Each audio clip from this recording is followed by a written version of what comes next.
حضرت عبداللہ ابن مسعود رضی اللہ تعالیٰ عنہ نے اس عظیم فریضے کے لیے اپنی خدمت پیش کر دی۔ صحابہ کرام رضی اللہ تعالیٰ عنہ نے ان کے نحیف و نزار جسم کو دیکھا تو انہیں مشورہ دیا کہ وہ یہ پرخطر کام اپنے ذمہ نہ لیں، مگر یہاں تو فریضہ حق کے لیے طبیعت مچل رہی تھی۔ اصرار کیا کہ میں ضرور یہ کام سر انجام دوں گا۔ چنانچہ یہ نازک بدن نوجوان حلقہ یارہ سے اٹھا اور عزم حق و باطل کا مشاہدہ کرنے مجلس قریش کی جانب چل دیا۔ اس کے بعد مسجد حرام میں داخل ہوئے اور مقام ابراہیم کے پاس آ کر کھڑے ہو گئے اور بلند آواز سے سورۃ رحمان کی تلاوت شروع کر دی۔ قریش نے ایک دوسرے سے پوچھا، اے ابن مسعود، تو محمد صلی اللہ علیہ وآلہ وسلم پر نازل کردہ قرآن پڑھ رہا ہے؟ یہ سننا تھا کہ دشمن ٹوٹ پڑے اور عبداللہ رضی اللہ تعالیٰ عنہ کو مار مار کر لہو لہان کر دیا۔ ان کا لباس خون میں شرابور، لیکن زبان پر کلام ربانی کی تلاوت جاری تھی۔ جب آپ فارغ ہو کر ساتھیوں کے پاس پہنچے تو آپ کے جسم سے خون بہہ رہا تھا۔ صحابہ نے آپ کی یہ حالت دیکھ کر فرمایا، ہمیں اس بات کا اندیشہ تھا۔ حضرت عبداللہ بن مسعود رضی اللہ تعالیٰ عنہ نے کہا کہ اللہ کی قسم، اب دشمنان خدا میری نظر میں کا کی بھی حیثیت نہیں رکھتے۔ اگر آپ اجازت دیں تو میں پھر سے کل صبح ان کے سامنے جا کر وہی قرآن کریم کی تلاوت کروں۔ سب نے روک دیا اور عرض کیا کہ آپ نے حق ادا کر دیا اور قریش کو وہ مقدس کلام سنا دیا جس کو وہ سننا نہیں چاہتے تھے۔ ابن مسعود رضی اللہ تعالیٰ عنہ نے درسگاہ نبوت سے ہی تعلیم حاصل کی۔ قرآن مجید کی تلاوت، شریعت الہیہ، قرآن فہمی، صحابہ کرام رضی اللہ تعالیٰ عنہ کے درمیان آپ کو خاص مقام و مرتبہ حاصل تھا۔ وقوف عرفہ کے دوران ایک شخص حضرت عمر رضی اللہ تعالیٰ عنہ کی خدمت میں حاضر ہوا اور عرض کی کہ اے امیر المومنین، اس وقت میں کوفہ سے آ رہا ہوں۔ وہاں ایک شخص اپنے حافظہ کی بنیاد پر قرآن مجید لکھوا رہا ہے۔ یہ بات سن کر حضرت عمر فاروق رضی اللہ تعالیٰ عنہ بہت غصے میں آ گئے کہ اتنے غصے میں آپ کو پہلے کبھی نہیں دیکھا گیا۔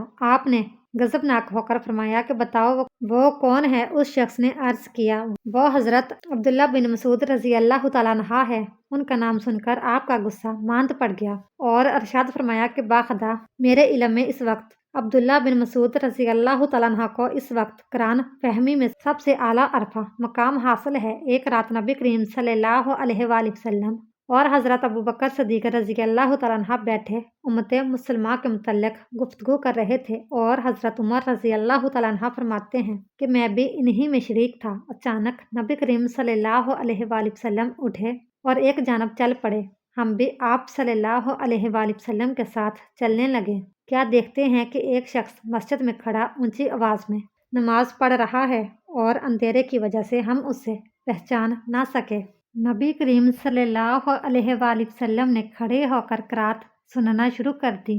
پھر آپ صلی اللہ علیہ وآلہ وسلم ہماری جانب متوجہ ہوئے اور ارشاد فرمایا کہ جس سے یہ بات پسند ہے کہ وہ قرآن کریم کو اس لہجے میں پڑھے جس میں وہ نازل ہوا ہے، تو عبداللہ بن مسعود رضی اللہ تعالیٰ عنہ کی قرات کو اپنا لے۔ نماز کے بعد جب عبداللہ بن مسعود رضی اللہ تعالیٰ عنہ نے اونچی آواز کے ساتھ دعا شروع کی تو اللہ کے رسول صلی اللہ علیہ وآلہ وسلم نے ارشاد فرمایا کہ مانگو تمہاری دعائیں قبول کی جائیں گی۔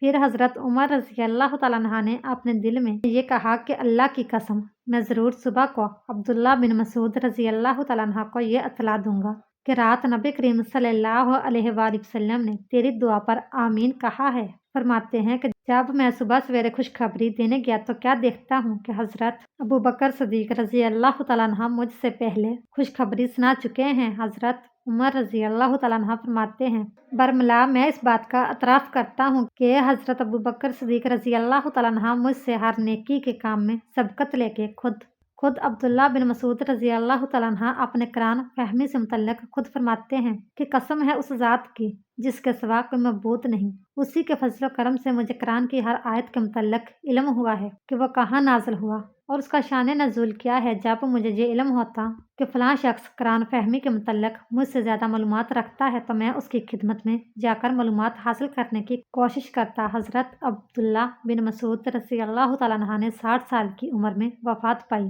حضرت عثمان غنی رضی اللہ تعالیٰ عنہ نے نماز جنازہ پڑھائی اور جنت البقیع میں دفن کیے گئے۔ حضرت عبداللہ بن مسعود سرور دو عالم صلی اللہ علیہ وآلہ وسلم کے قریبی اور پسندیدہ ساتھیوں میں سے تھے۔